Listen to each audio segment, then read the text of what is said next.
Assalamualaikum semuanya. Rata-rata kalian yang ngeklik video ini datang dari channel Arindo Star. Di channel itu kita tahu bahwa kejahatan itu bisa datang dari manapun. Dan banyak kejahatan yang super sadis datangnya itu dari rivalitas kelompok kartel. Kelompok kriminal lah maksudnya. Tapi di kejahatan kriminal yang pelakunya itu bisa dijeblosin ke penjara. Kalau kartel di Meksiko, pelakunya kan gak dijeblosin ke penjara. Kasusnya nguap gitu aja. Tapi kalau pelaku yang dijeblosin ke penjara yang murni karena sisi gelap manusia, kejahatan yang paling mengerikan gak datang dari orang asing. Kejahatan itu datangnya dari orang-orang yang paling kita percayai. Bagaimana jika monster itu tinggal bersama kalian, tidur di samping kalian, tersenyum di seberang meja makan kalian setiap malam? Di sebuah rumah yang tenang di Seoul, Korea Selatan, seorang wanita menghabiskan waktu bertahun-tahun terperangkap dalam ketakutan, dikendalikan, dianiaya, dan dibungkam oleh pria yang pernah dicintainya. Dan ketika dia akhirnya nyoba kabur, yang menantinya bukanlah kebebasan, tapi sesuatu yang jauh lebih brutal. Kali ini saya akan membahas kasus tentang obsesi dan sistem yang mengabaikannya.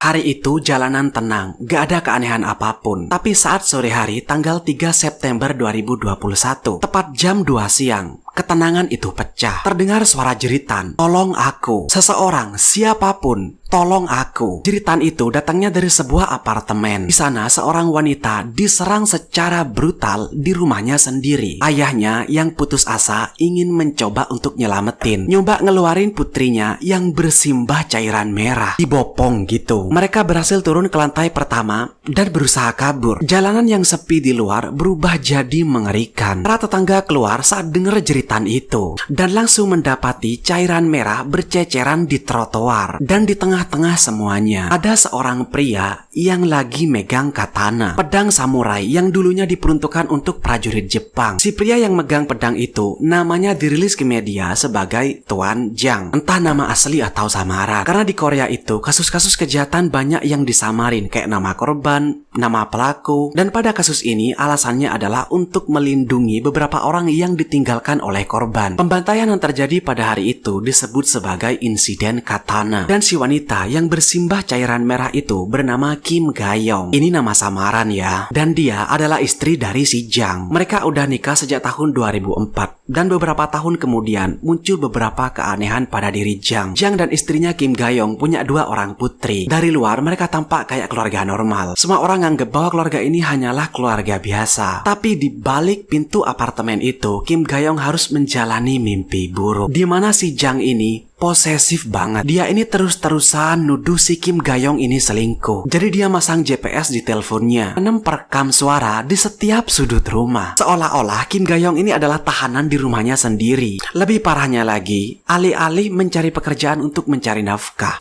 Jang malah berhenti dari pekerjaannya dan mengabdikan diri sepenuhnya untuk ngawasin si istrinya itu. Jang ngerasa gak tenang kalau dia gak tahu keberadaan istrinya setiap saat. Dan ketika uang mulai menipis, yang dilakuin Jang ini udah lebih aneh lagi. Ketika 2 putrinya ini pergi ke sekolah, Jang bilang gini sama Kim, "Kamu pasti akan selingkuh kalau kamu punya banyak waktu luang. Jadi pergilah dan cari uang." Jadi si Kim Ga-young lah yang kerja nyari uang. Tapi bukan pas dibiarin kerja gitu aja, bebas gitu aja, enggak. Si Jang ini ngebuntutin istrinya dan mantauin istrinya terus. Gak sampai di situ aja, hasil kerja dari si Kim ini terus dihabisin oleh si Jang. Dihambur-hamburin lah. Karena Jang takut kalau istrinya menabung uang terlalu banyak, istrinya akan nyoba kabur. Diketahui juga kalau si Jang ini sering ngelakuin kekerasan fisik. Dan kekerasan itu semakin bertambah parah seiring berjalannya waktu. Setelah tahun 2016, kondisi mental Jang ini semakin buruk, semakin parah. Dia sering ngeluarin pedang samurainya yang dia akuin sebagai hadiah dari temennya beberapa tahun yang lalu. Dan samurai itu digunain untuk ngancam istrinya. Keadaan udah sangat-sangat buruk sampai akhirnya Kim Ga-young nelpon ayahnya sambil nangis. Kim Ga-young bilang,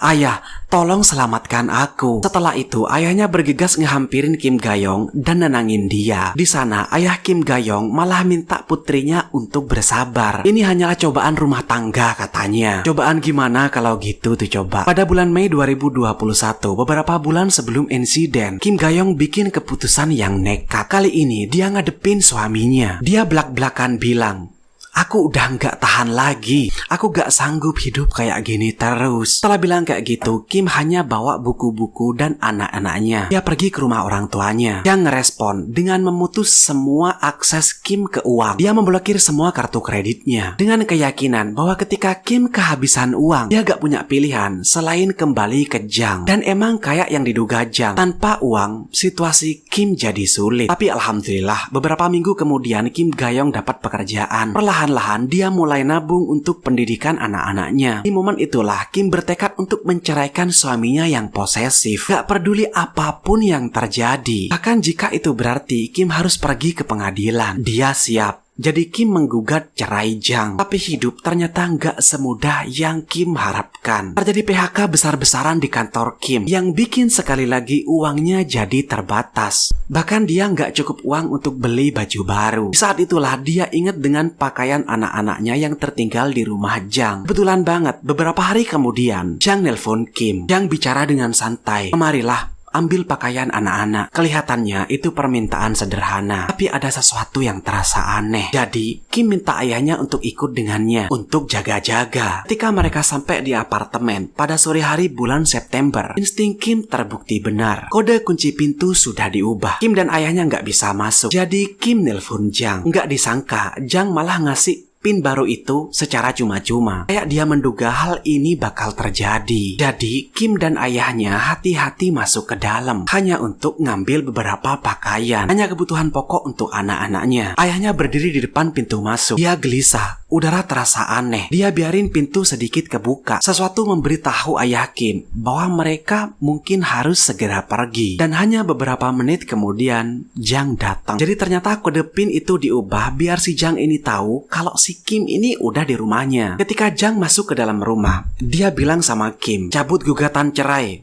sekarang." Kim langsung ngejawab, "Enggak, setelah hidup bertahun-tahun ngadepin kecemburuan dan kekerasan, enggak. Aku gak mau. Aku mau cerai. Kamu nyekik aku hari itu." Jang juga ngejawab, "Jangan bohong. Kamu dorong aku duluan. Kenapa sih kamu cerita-cerita ke orang kalau aku mau ngabisin kamu?" Saat suaranya meninggi tajam karena marah, Kim noleh ke ayahnya dan bilang, "Ayah, rekam ini ayah. Cepat rekam." Mendengar itu, Jang udah di ujung emosinya. Jang langsung buka lemari dan ngeluarin apa yang disembunyiin di sana. Sebuah katana Jepang. Bener-bener tajam kayak silet. Mata Kim terbelalak. Dia bilang ke ayahnya, "Ayah, pedang, tolong aku." Ayahnya melaju ke depan dengan panik. Ayahnya bilang, "Apa yang kamu lakuin, Jang? Berhenti." Tapi Jang gak berhenti. Dipenuhi amarah, Jang ngedorong ayah Kim dan mengangkat bilah pedangnya. Kim berlari ke dapur, tapi dia gak tahu harus kemana. Dia mundur ke wastafel. Dan di saat itulah Jang menusuknya berkali-kali. Kim jatuh ke lantai. Ayahnya berlari lalu menggendongnya keluar rumah. Walaupun sebenarnya ayah Kim ini udah putus asa dengan hidup Kim. Luka di perutnya udah terlalu parah. Karena di awal Kim sempat teriak kan. Jadi orang-orang di sekitar ini ngubungin polisi. Dan ketika polisi tiba di tempat kejadian, mereka melihat ayah Kim Ga-young yang lagi ngegendong putrinya yang terluka parah. Sambil nunggu ambulans, polisi ngehibur ayah Kim bahwa hidup Kim ini masih bisa diselamatin katanya. Tapi ayah Kim tahu bahwa putrinya gak akan selamat. Gak lama kemudian ambulans tiba. Pejabat penegak hukum mengkonfirmasi bahwa kejadian itu adalah insiden yang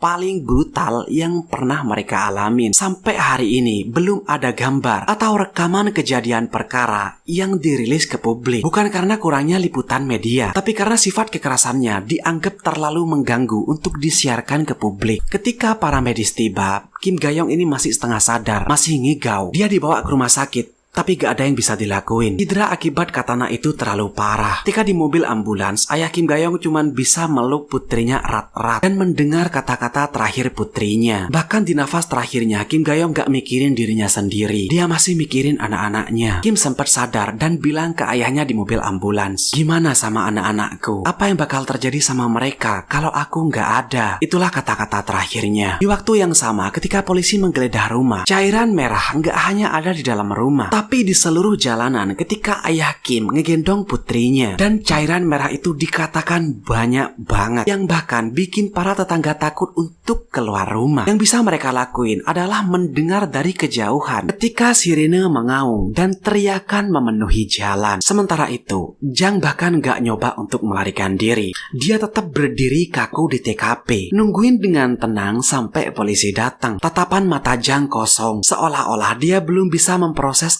apa yang baru saja terjadi. Sebuah kebingungan di mana kenyataan belum sepenuhnya dipahami. Jang ditangkap tanpa perlawanan. Dia didakwa ngelakuin pembunuhan dengan pasal 2550 KUHP Korea. Tapi satu pertanyaan terus menghantui para penyelidik dan publik. Bagaimana bisa Jang ngedapetin senjata kayak gitu? Sebuah katana Jepang asli. Bukan replika, juga bukan alat peraga. Sebuah belah pedang tajam yang mematikan disembunyikan di dalam lemari pakaiannya. Pernyataan Jang gak bisa ngebuktiin dari mana dia dapetin katana itu. Berdasarkan hukum Korea Selatan, pedang seperti katana diklasifikasikan sebagai benda ilegal atau terlarang. Warga negara biasa gak diizinkan memilikinya kecuali mereka punya izin khusus. Jadi, selain tuduhan pembunuhan, Jang juga didakwa memiliki senjata berbahaya secara ilegal. Hal ini juga bisa jadi bahwa ini bukanlah kejahatan impulsif atau ledakan emosi yang tiba-tiba. Jang mungkin udah membayangkan skenario ini. Para penyidik yakin bahwa Jang udah nyiapin semua ini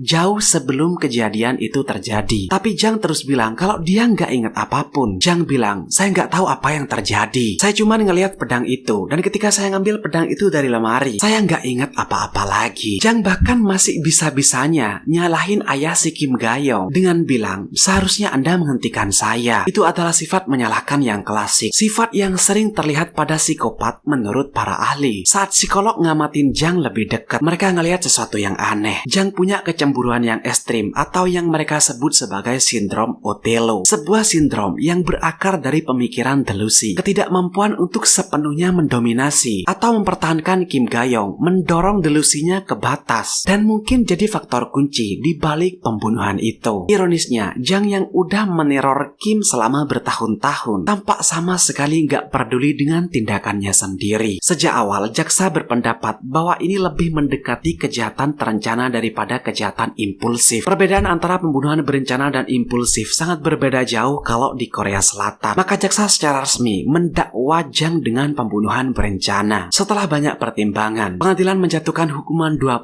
tahun kepada Jang. Tapi bagi banyak orang, masalahnya jauh lebih dalam. Ada sistem yang masih buruk untuk ngelindungin wanita. Di Korea, gak mudah bagi korban KDRT untuk ngedapetin bantuan nyata. Perintah penahanan sulit diperoleh. Dan meskipun dikeluarin, perintah itu gak cukup kuat untuk ngejauhin pelaku dari korban. Polisi terkadang memperlakukan KDRT sebagai masalah keluarga. Bahkan bercerai atau mempertahankan hak asuh anak bisa berjalan lambat dan bahkan merugikan si korban. Kim udah nyoba melarikan diri, tapi dia berhadapan dengan sistem yang gak dibangun untuk menyelamatkannya tepat waktu. Bahkan di awal, ayah Kim sendiri menganggap KDRT kepada Kim Ga-yong hanyalah cobaan biasa di dalam rumah tangga. Sekarang anak-anak Kim hidup tanpa ibu mereka, dibebani kesedihan yang terlalu berat bagi pundak mereka yang masih sangat muda. Dan apa yang dilakukan oleh ayah mereka kepada ibunya di apartemen itu akan membawa kenangan yang sangat menyedihkan sepanjang hidup mereka. Kasus ini mengingatkan kita bahwa kekerasan dalam rumah tangga bukanlah masalah pribadi. Ini adalah masalah sosial yang membutuhkan gak hanya hukum, tapi juga kesadaran, kasih sayang, dan kemauan kolektif untuk campur tangan agar kejadian serupa tidak terjadi lagi. Jika kalian ingin saya membahas kasus lainnya atau apapun itu, komen di bawah. Tetaplah aman dan saya akan menemui kalian pada kesempatan berikutnya. Terima kasih sudah menonton.